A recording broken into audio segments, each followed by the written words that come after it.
Yeah, I mean, he's just like, like again, he's just been such a great guy to me.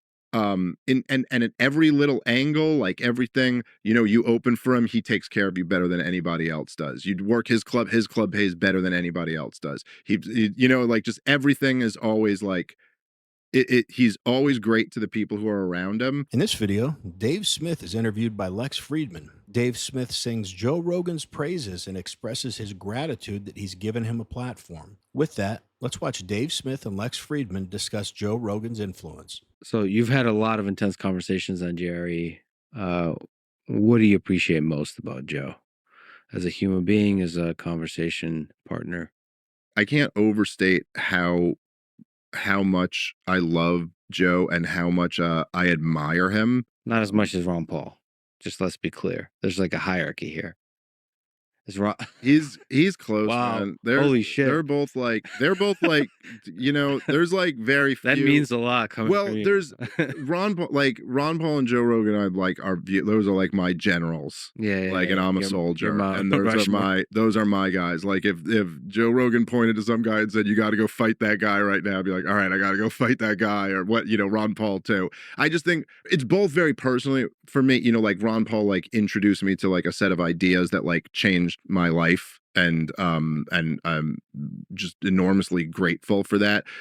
Joe Rogan was like, I was a huge Joe Rogan fan before the Joe Rogan Experience. Like I'm an old school Joe Rogan head. I used to go on joerogan.net when Holy websites shit. used to end before with that. Jerry, before like whatever it before is, everything. 2003. I remember I was a fan of his before he confronted Carlos Mencia, and the day he confronted Carlos Mencia, I watched the video on his website and was like, oh shit, Joe Rogan called him out, dude. This is the craziest thing ever.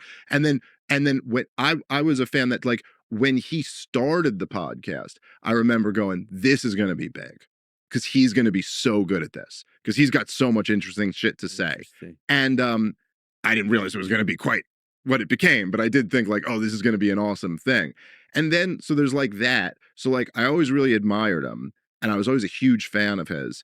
And then he literally, not only did he like change my life, but he changed like all of my friends' lives. Like it's like a very weird situation. Like he's the Santa Claus of my world. Like he's literally just, and there was something like, I don't know, man. He's just a very like genuine person, and I think he really derives a lot of pleasure out of the fact that he gets to help the people who he sees as like the good guys, like the guys worth helping.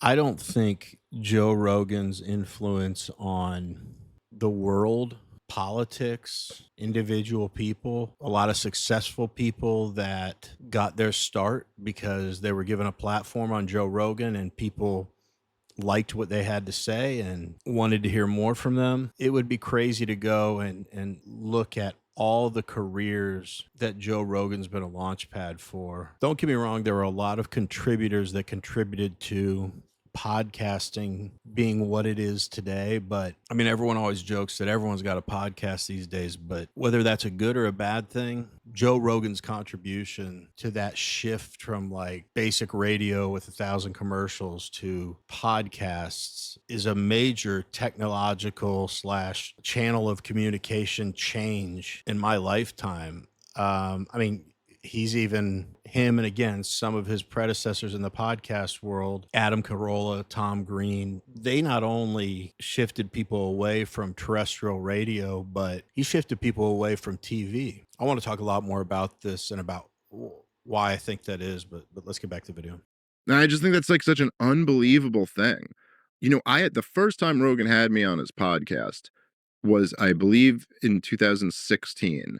And I had like, I might have had like 5,000 followers or something like that. Like I was completely unknown, and like it was like I did nothing for him. It was just the fact that he heard me on Ari's show and he was like, "Oh, I like what this guy's got to say. I think this is cool. Like let's talk about it."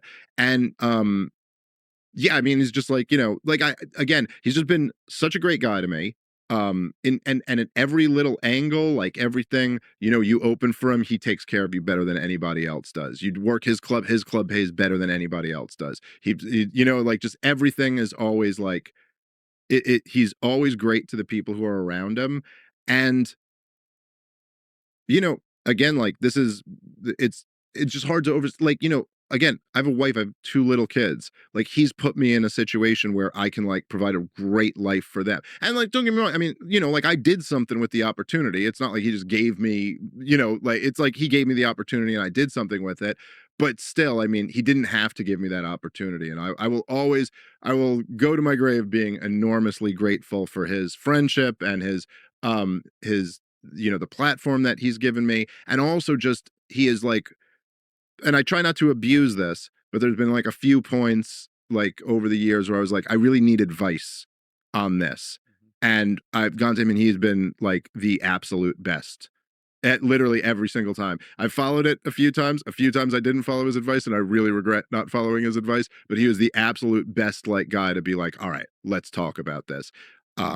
Which and last thing I'll say is that it was freaking crazy. Is that because he's like, got more shit going on than anybody else in the world and is still very interested to take time out to like discuss something that I'm asking him about, which is a really, really great quality. Yeah, always takes a phone call.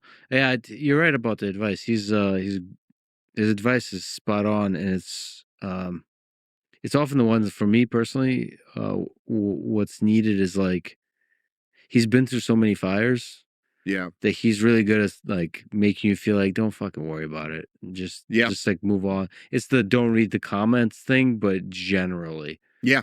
If you like watching videos like this one, like and subscribe. We'd really appreciate it. Let's get back to the video. That's right. Yeah, just like fuck it.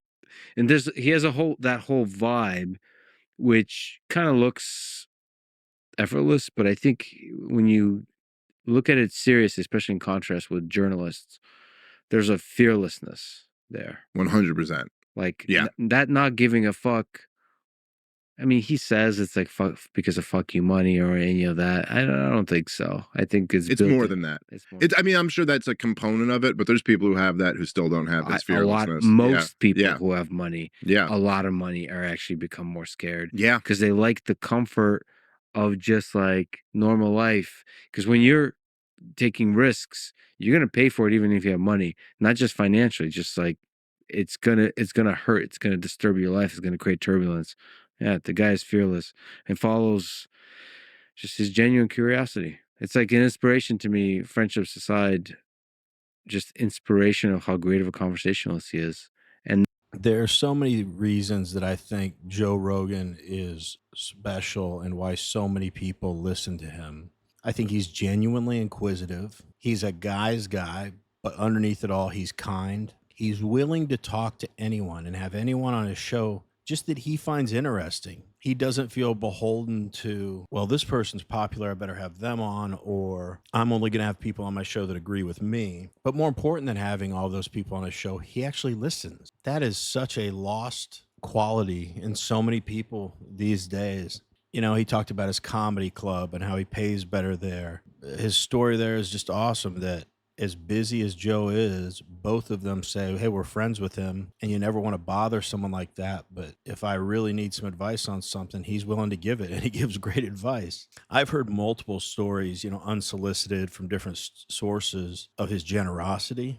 I don't think there's a question that money changes people. It could be good, bad, or indifferent. He seems to be a rare exception that has genuinely kept his head on his shoulders. Maybe it's all a complete facade, you never know. But as much as we see of him and as much time as he spends on the air, if you're a politician, you can fake it. You just make quick little hit appearances, say the right thing here and there. But you get to know Joe Rogan pretty intimately just because he's talking for hours and hours a day, every single day. And, I understand we all have our biases, but from what I see, if I'm doing my best to be objective, he seems, even with all this money, that he's stayed humble, and he knows he's very smart, but he comes across as humble and willing to learn more. That's inspiring to me. I acknowledge that I never know it all, and I have a desire to listen to other perspectives, and I'm completely willing to have my mind change if someone lays out a good argument. That's another reason that Joe Rogan is a great example and kind of inspiring to me, because I see him do that and I say, that's someone I admire, someone I look up to. Anyway, let's wrap up the video. he legitimately didn't give a fuck if like if he talks to any of the presidential candidates or not.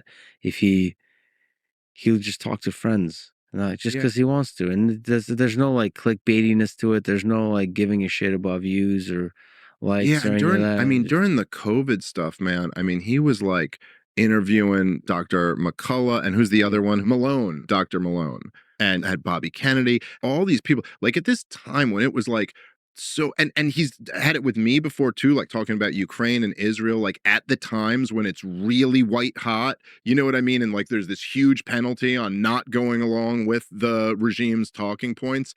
And he's like it's really hard to overstate it. I mean, there was there used to be nothing like this.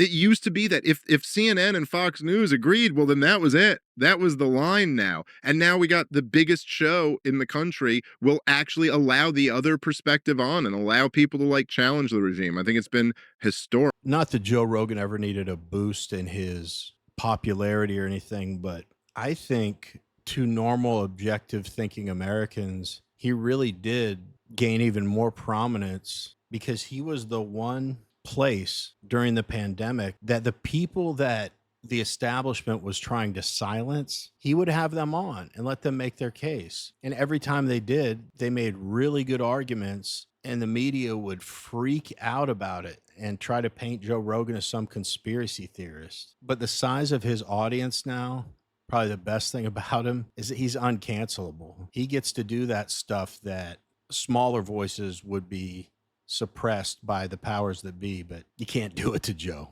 But we want to hear from you. What do you guys think? Is Dave Smith and myself, are we just deriding Joe Rogan, or am I justified in my appreciation and admiration for him? Honestly, please let me know if you think, nah, the guy sucks and you're falling for it. Please let me know in the comments. Anyway, as always, really appreciate you watching, and we will see you on the next one.